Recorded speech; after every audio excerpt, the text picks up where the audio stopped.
iRacing. You wanted the best, you got them for abreast. Often imitated, never duplicated. The greatest show under the world of Outlaws.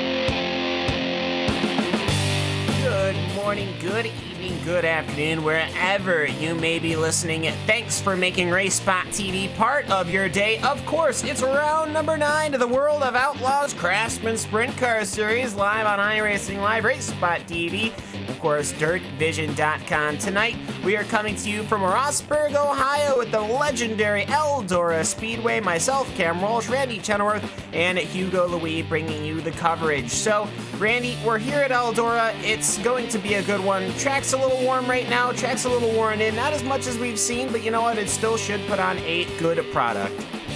Yeah, as always, having that track just a little bit worn out, always good to see. And qualifying currently underway. Austin Sullivan currently leading the way, but things are mighty tight in this one, Cam. Top 3, 0.02 of a second separate them.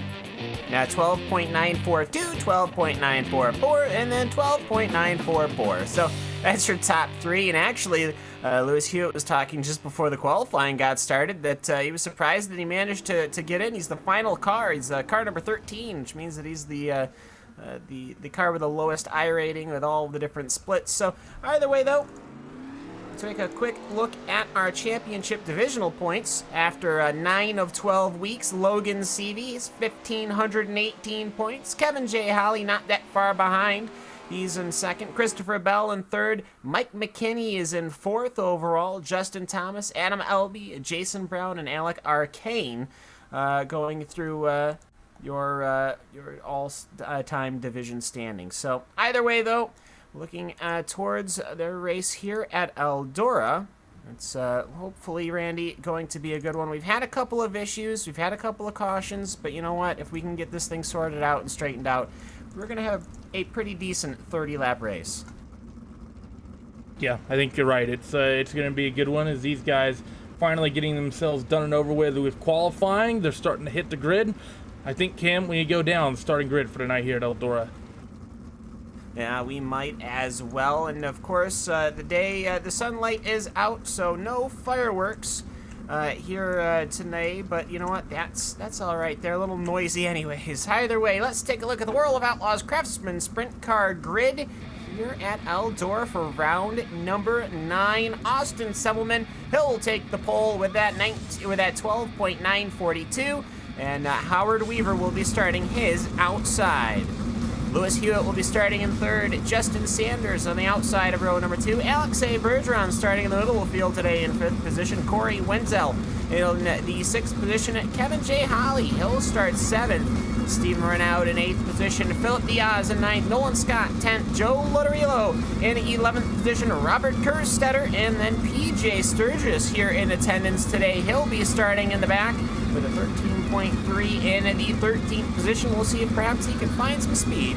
But either way, we'll get this show underway, Randy, as soon as they can get that pace truck out and running. All the cars are on the grid, so let's get this thing going. Eldora, of course, shouldn't need any introduction, but just in case those that might not know, just to take me through some of the basics of Eldora.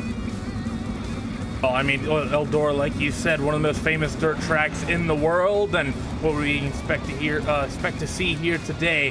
That bottom groove should be quick early on, especially the way this track is currently worn in. That top side, as this track gets more and more worn in, will be where these guys have to go, though.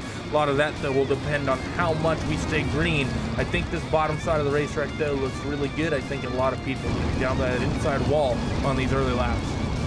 Yeah, so I mean the grip level should still be good enough to warrant having that inside line. Either way, the iRacing official pace truck lights are off right now, so we'll get this show underway here at Eldora in Rossburg, Ohio. It's a legendary racing circuit, of course. But either way, we'll get this thing underway. Austin Semmelman, he has been strong the last couple of weeks here over the racing circuits we've been to. Let's see how he does at Eldora. We're going down the backstretch one final time before we get under green flag racing. So it's Austin Semmelman, Howard Weaver, his outside. Pace truck will pull on in. Austin Semmelman will go as soon as he gets the chance to. And off and away, we are green here at Eldora Speedway. Everyone seems to be getting away cleanly here, Randy. They can work themselves into single file. That will probably be the benefit. One car going way up high. That's Justin Sanders. Sanders trying to work the top, but it's not working for him. Howard Weaver, though, all over the back of Austin Sullivan through 1 and 2 now for the second time. Down this back straightaway, working the early laps here. Selman not able to get away.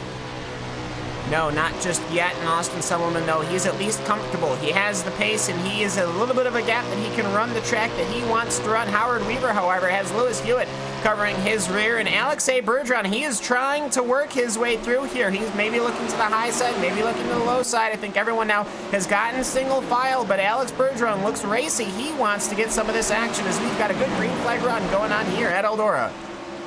Up and off of corner number 4 now for the 4th time, and Austin Sullivan continues to work the lead. Howard Weaver, yellow flies here. What do we got? Something in the back. Yeah, Nolan Scott is upside down on a catch fence. That's obviously not very good for the overall performance of that car. Let's see what has happened here. Did he? Oh, he clipped the inside wall, that little concrete wall. Almost took out Philip Diaz, but instead managed to miss that one. Managed to miss everybody minus PJ Sturgis. Sturgis picked up a little bit of damage as Nolan Scott rolled over the top of him, ended up upside down the catch fence. But, well, thankfully, Randy, this stuff's virtual, because that would have hurt otherwise. Yeah, that was a pretty big hit there, doesn't feel it. He won't feel it physically, but he'll feel it in his ego here. That's a big way to go out here in the early goings. Now that's what you put on the line here, and split number 1 on the broadcast series. Either way, so we've got Nolan Scott. He's done for the day, though. The rest of the cars look fairly healthy. PJ Sturgis might have maybe picked up suspension damage. Maybe that's just the normal toe of him following along, but everyone else seems to be pretty happy and okay. And for a good 7-lap run, I think we learned right now people are going to stick to that inside line. I think we saw Justin Sanders try that outside line, but he went from 4th to 6th, so obviously that wasn't working too well, though. Randy, is they're just slowly working this track in now, but I was going to say, if we get another green flag run like that, I wouldn't be too surprised that outside line doesn't start coming in at least some point. We need a slightly longer one than that, though. We're currently only 8 laps into this thing, and the way the bottom is sticking, I think you're going to need to be green for at least 20, and then we're going to have about a few lap window to maybe work that top side. I think unless something like that happens, if we get another caution in the next 10 laps or so, I don't think anyone's going to be getting up off the bottom. No, and unless some people can start hopping into the rear as the pace track pulls on off, Austin Semmelman will decide to go as soon as he can, and holding way up top is Alex A. Bergeron as we get underway here at Eldora, having cleaned up that incident from Nolan Scott. Wheel-to-wheel action between Lewis Hewitt and Alex Bergeron. Bergeron couldn't get Weaver gets the inside wall to work. Weaver got into that inside wall in 3 and 4. Sorry to interrupt, but now they're 2x2 for second, third, fourth, and fifth. 5 car gets into someone down on the inside. They're 3 wide for a moment, able to get it back underneath them. They race coming off of 4, almost 3 wide, back there for about 6 and 7. Oh, that was very close. Alex A. Bergeron and Justin Sanders, their wheels were almost interlocked. That's open wheel racing at its best, and Kevin J. Holly was finding himself in that action. No incident there, which was very good. I do see Philip Diaz and Stephen Renaud going side by side. Stephen Renaud hoping to move his way through a couple of these positions. Joe Letterello watching with Robert Kerstetter. PJ Sturgis just covering the rear, making sure he's getting his laps down good. But speaking of laps down good, Austin Semmelman, he's managed to pick up almost a full second gap on the field here at Eldora as we click off lap number 13 just like that. It's Lewis Hewitt, Corey Wentzel, and Howard Weaver. He's just sliding on the inside. He's checking the inside, Randy, of Corey Wentzel, and here comes Justin Sanders. Justin Sanders trying to throw a move on Howard Weaver on the inside into 3 and 4, but it's not quite going to stick. The 2 machine cuts it off. The 2 very loose coming up off the corner. The 6 machine has momentum, gets to the inside into 1 and 2 here now. Working lap number 15, halfway point in this race. Here comes the 6 of Justin Sanders on the low side. Weaver goes up high. Speed isn't up there. Grip isn't up there. Move Justin Sanders into your top 4. Yeah, and you can almost really dive on. Howard Weaver put his nerf wire into the back of Justin Sanders, which we saw last week, which allowed Alex Bergeron to move up one position we saw at Williams Grove. But Justin Sanders, he seems to be collecting that inside grip, and he's now looking on the inside of Corey Wenzel. Wenzel, he's now getting forced to go high. He's in the stuff that he doesn't want to be in. He gets a little loose, but he manages to recover and pull up ahead of Justin Sanders. Sanders perhaps had to let off a little bit on the inside exit. But either way, though, it's all Austin Semmelman here. Lap 18 now of 30 as they are rocking and rolling here at Eldora for a good green flag stint here. We've only had the one yellow so far, and Alexei Bergeron, he's now working on Howard Weaver. He's on the inside. He should be moved up to one position, but he collects the inside wall, and that should allow Kevin J. Holly to get on closer and Howard Weaver to get clear. Weaver's going to get clear of the 5 of Bergeron. Now Bergeron is going to have to try to cut off the 7 and Kevin J. Holly. It looks like he managed to do so. He finds the momentum back just where he wants to. Now the closest fight between Wenzel and Sanders. This is for 3rd and 4th out there on the racetrack. The 11 machine of Wenzel still running in that 3rd spot, but that 6 of the 6 of Sanders has had good speed here, including the closing stages of this race. He looks at the inside into 1 and 2. The 11 machine not able to shut the door as they come off the corner. 11 going to have good momentum, but into 3 and 4, the 6 machine works the bottom, pulls alongside, but coming off the corner, the 11 still has the advantage. The 6 can't get by just yet. That inside just starting to die. Yeah, it is just starting to wear off. I think having all 13 of those cars at the start, and then 12 after that first caution, running that inside line, starting the outside to get on through. Kevin J. Holly is trying that outside line, though he just found the outside wall, and here comes Justin Sanders. He is trying very hard, but Corey Wenzel has the outside covered. Perhaps he's adjusted the wing to where he's needed to be. Lewis Hewitt seems to be a little slow. Here comes Corey Wenzel, potentially on the outside for position number 2. He's got it at the timing scoring, but will he have the position at the end of the lap? Yes, he will. So Corey Wenzel started in 6th position. 5 laps to go. He finds himself in 2nd, and he's running laps faster, Randy, than the leader. That's sort of a nightmare situation there for Justin Sanders because that slower car of Hewitt went down to the bottom, which is where he's trying to make that pass stick. He had to get out of it, and now Sanders loses himself up into the 3rd spot for the next car in front that he had just been on the rear nerf bar of. The 11 of Corey Wenzel has a couple tenths of a second advantage. Justin Sanders needs to find something to try to reel that gap back in these closing laps to try to bring the fight up into 2nd place. Austin Semmelman all the while clear, about 1 second away in the lead, coming to 2 laps to go. Yeah, and Hill will be picking up the 2 to go. This time he goes past the pit entry. He'll collect that lap 29 as he's led all laps here today. It's all been all Austin Semmelman, and he will look to pick up the white flag. Corey Wenzel is happily in 2nd position. Justin Sanders, if only we had a bit more time. I feel that his lap times are in the favor over Corey Wenzel. But either way, Austin Semmelman, no issues here. He had 2 starts to worry about after that first caution, and Austin Semmelman will lead all 30 laps here at Eldora Speedway, and the victory will go to him. Corey Wenzel will come home in 2nd position. Justin Sanders will take home the 3rd position. Randy, so Austin Semmelman, you got to talk, domination here at Eldora, but Corey Wenzel, 6th to 2nd in the 410 Wing Sprint Cars of Craftsman World of Outlaws Series. I mean, that is a good day, I'd have to say. Yeah, well done by him. He's actually really our only gainer. If you look at the results of this race, for the most part, everyone, maybe a couple spots here. PJ only picked up 3 spots. 1 or 2 spots everywhere else. Really, the only big mover in this field was Corey Wenzel, and he did it getting himself to the front end of the field. So well done by that 11 machine, and you have to feel, I think, a little bit for that 2nd place qualifier of Howard Weaver. I think he had good pace, but that one little mistake down in 3 and 4 when he caught that inside wall and almost went around, almost caused a yellow. Luckily, these guys able to keep it clean and keep it green, but unfortunately for him, saw him go down a few spots, drop to the tail end of the top 5. So let's take a look here at the official results at the end of 30 laps. We only had 1 yellow flag early on for Nolan Scott on lap 3. Unfortunately for him, he'll come home in 13th position, but let's take a look at where everyone else finished. Austin Semmelman, the number 3 car, he comes home with the win, the qualifying pole, the all laps led, and of course that all-important checkered flag. Congratulations to him. Corey Wenzel, he's looking very strong. 6th to 2nd, no big deal for that, I would suppose.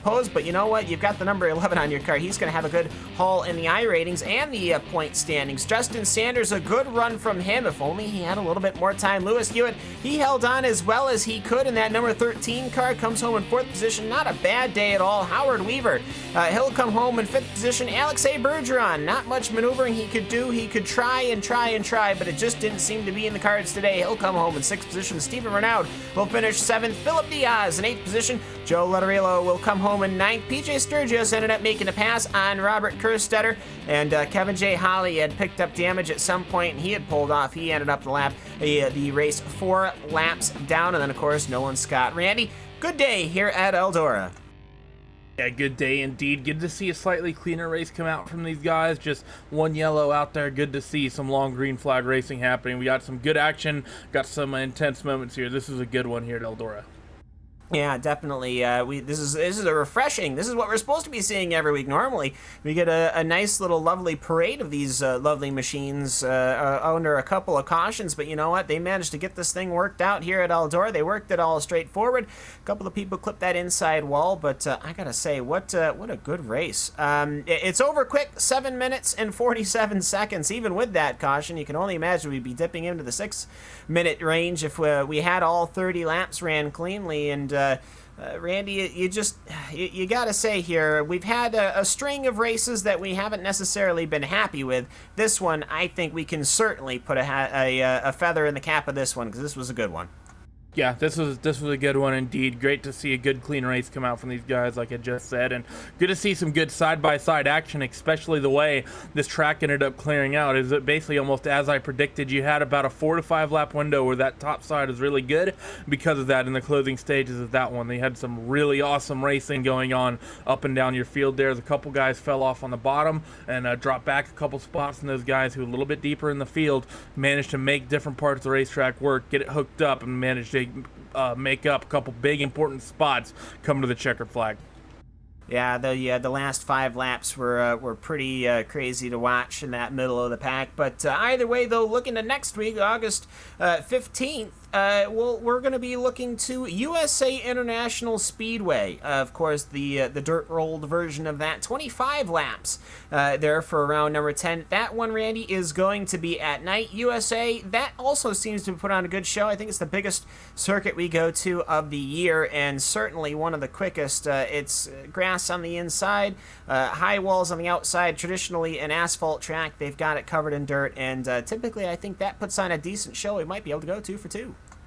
It puts on a good show. It can be sort of like Williams Grove in the sense that you have to be a little bit more single file at times, and because of that, people do have to be safe. But at the same point, you can make some big moves at that racetrack. It is, like I said, very Williams Grove-ish. Expect to see some big slide jobs, some big runs down those long straightaways, and those long corners. You really need to the car set up well, especially aerodynamically. You'd think with it being such a big track, you'd want the top speed, but being able to make that car hook those long corners can really be important at that racetrack, especially if you need to go from the top side to the bottom side and make both ends work. Should be a good race in 7 days' time.